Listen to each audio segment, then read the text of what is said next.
नमस्कार मित्रांनो, तुला शिकवीन चांगला धडा पुढील भागामध्ये चारस भुवनेश्वरीला म्हणतो, तू कोण ग? आमच्या घरातले निर्णय घेणारी? अधिपती माझा मुलगा आहे आणि अक्षरा माझी सून आहे. त्यांच्याबद्दल जे काय ठरवायचं ना ते आम्ही ठरवू, तू नाही. तेवढ्यात अधिपती आणि अक्षरा येतात. अधिपती म्हणतो, काय झालं आईसाहेब? आणि काय हो, रात्रीचं भांडण कमी पडलं का? सकाळी सकाळी सुरू केलं? चारस म्हणतो, भांडण मी नाही, हिने सुरू केलं. हिचा काय संबंध आपल्या घरात बोलण्याचा? तो अजून बोलायला लागतो. अक्षरा म्हणते, बाबा प्लीज प्लीज. चारस म्हणतो, अक्षरा माझं काहीच म्हणणं नाही, मी फक्त एवढंच बोललो की अधिपती आणि अक्षराला 4-5 दिवस फिरायला जाऊ दे. तरी डायरेक्ट नाहीच म्हणते. भुवनेश्वरी म्हणते, नाही म्हणते म्हणजे? इथं कामाचा डोंगर आहे, आम्ही कसं पाठवणार? अक्षरा म्हणते, ऐका ना मॅडम, फक्त 4-5 दिवस, आणि 4-5 दिवसांनी काय फरक पडणार आहे? अधिपती म्हणतो, नाही नाही नाही, कामं लई आहेत, मला नाही वाटत आपण जाऊ शकू. आईसाहेब बरोबर बोलतात. अक्षरा म्हणते, ऐका ना, कामं तर होत राहतील, आणि तसं पण तुम्ही 10 दिवस कामच केली ना, मग आता 4-5 दिवस आराम करूया. Madam please. भुवनेश्वरी म्हणते, तुम्हाला कोण अडवतंय? तुम्हाला जायचं तर खुशाल जावा. अक्षरा म्हणते, मॅडम हे काय बोलताय तुम्ही? अहो मला फिरायला अधिपती बरोबर जायचे. आता अधिपती स्माईल करून अक्षराकडे बघत असतो आणि म्हणतो, ऐका ना आईसाहेब, मास्तरीबाई बरोबर बोलतात. अहो त्यांना फिरायला जायची लई इच्छा आहे, आणि तुम्हाला माहिती आहे का, 10 दिवस त्यांनी लई कामं केलीत. एवढ्या मास्तरीबाई असून एका शब्दाने पण काही बोलल्या नाही. अगदी घड्या घातल्या, काय काय कामं केली. बरं आईसाहेब, त्यांनी तुमचा शब्द पण पाळला बरं का. तुम्ही जशा बोलल्या ना तशाच त्या राहिल्या. आता भुवनेश्वरीची नजर खाली जाते.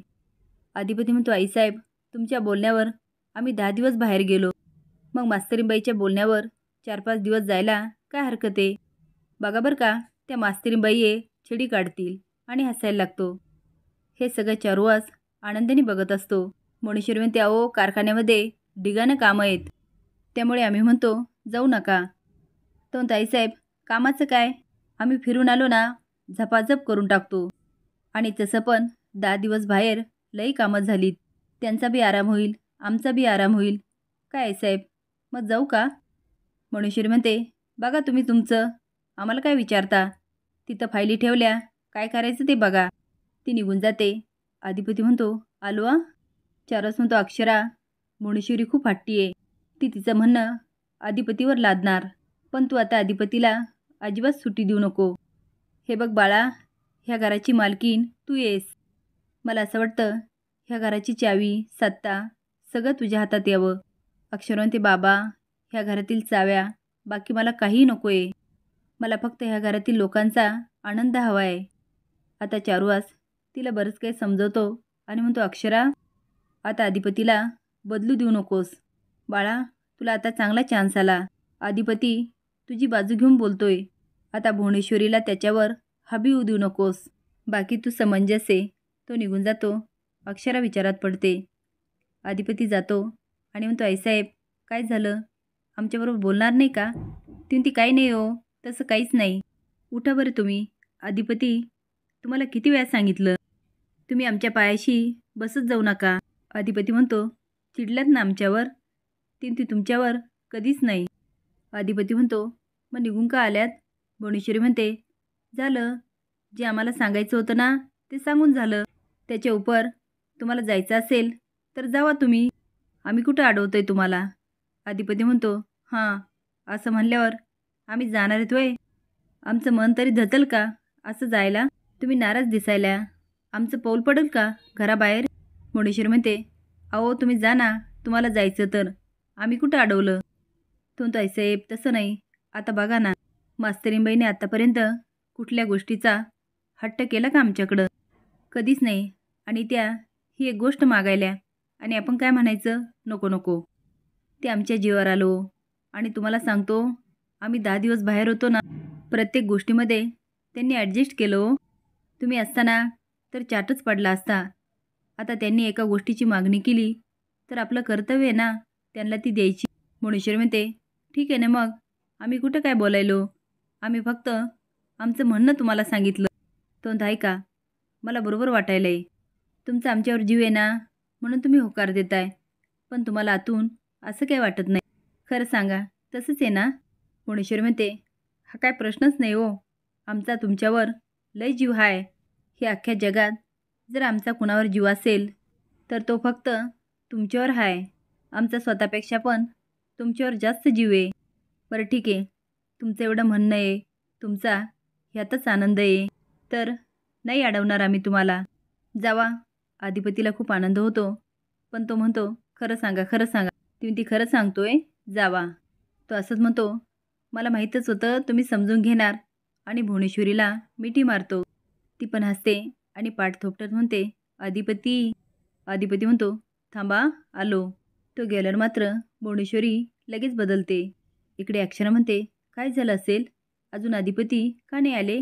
एवढा उशीर का झाला? तेवढ्यात अधिपती येतो आणि म्हणतो, मास्तरीबाई, आणि शांत बसतो. अक्षरा म्हणते, काय झालं? मॅडम नाही म्हणाल्या का? त्या तुमच्यावर रागावल्या का? सांगा ना अधिपती. तो मास्तरीबाई, तुम्ही एक गोष्ट मागितली आणि आम्ही ती बी पूर्ण करू शकत नाही. आता तो अक्षराची फिरकी घेतो आणि हळू स्माईल करतो. अक्षर म्हणते, काय अधिपती, आमची किती इच्छा होती 4-5 दिवस फिरायला जावं. तुम्हाला साधं मॅडमला कन्व्हिन्स पण करता आलं नाही. आम्ही आत्तापर्यंत एकच गोष्ट मागितली, ती पण तुम्ही पूर्ण केली नाही. आता यापुढे आम्ही तुमच्याकडं काहीच मागणार नाही. अधिपती म्हणतो, एक काम करा, तुम्ही फिरायला जा, आम्ही तुमची सगळी सोय करतो. ती काय अधिपती, साधं एवढं कळत नाही का? मला तुमच्याबरोबर जायचं आहे फिरायला. असं फिरायला कुणी एकटं जातं का? आता अधिपतीला खूप हसायला येतं, पण तो मात्र अक्षराची चांगलीच फिरकी घेतो आणि म्हणतो, तसं नाही हो, पण तुम्ही फिरायला गेलात तर आम्ही बी येऊ तुमच्यासोबत. आता अक्षराला क्लिक होतं, तिला खूप आनंद होतो. ती खरंच अधिपती? तो असत म्हणतो, आईसाहेबांनी परवानगी दिली.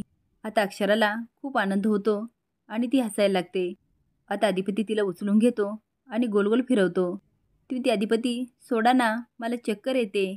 अधिपती खाली सोडतो, पण अक्षरा मोठ्याने हसायला लागते. तो मास्तरीबाई, चला भरा बॅगा.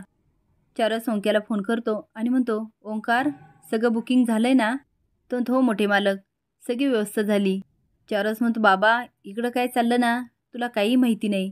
त्यामुळे जे काय करायचं ना ते लवकरात लवकर कर. ओंक्या म्हणतो, तुम्ही अजिबात काळजी करू नका. 4 म्हणतो, ओंकार, थँक्यू सो मच. दुर्गे येते आणि म्हणते, काय गं ताई, तू काय करतेस हे? तू त्या दोघांना का परवानगी दिली? भुवनेश्वरी म्हणते, दुर्गे, उगं डोकं खाऊ नको. सकाळी पण असंच डोकं खाल्लं. चल निघ. ती ताई, तुला कळतंय का? सगळे निर्णय मोठे मालक घेत आहेत. आता ती भुवनेश्वरीला चांगलीच भरून देते. भुवनेश्वरी म्हणते, दुर्गे, तू आता मोठे मालक आणि सुनबाईवर बारीक लक्ष ठेवायचं. 1-1 मिनिटाची खबर द्यायची. चल निघ. दुर्गे म्हणते, ताई, हे माझं आवडतं काम आहे. लगेच जाते. असेच नवीन अपडेट जाण्यासाठी लाईक आणि सबस्क्राईब करा. धन्यवाद.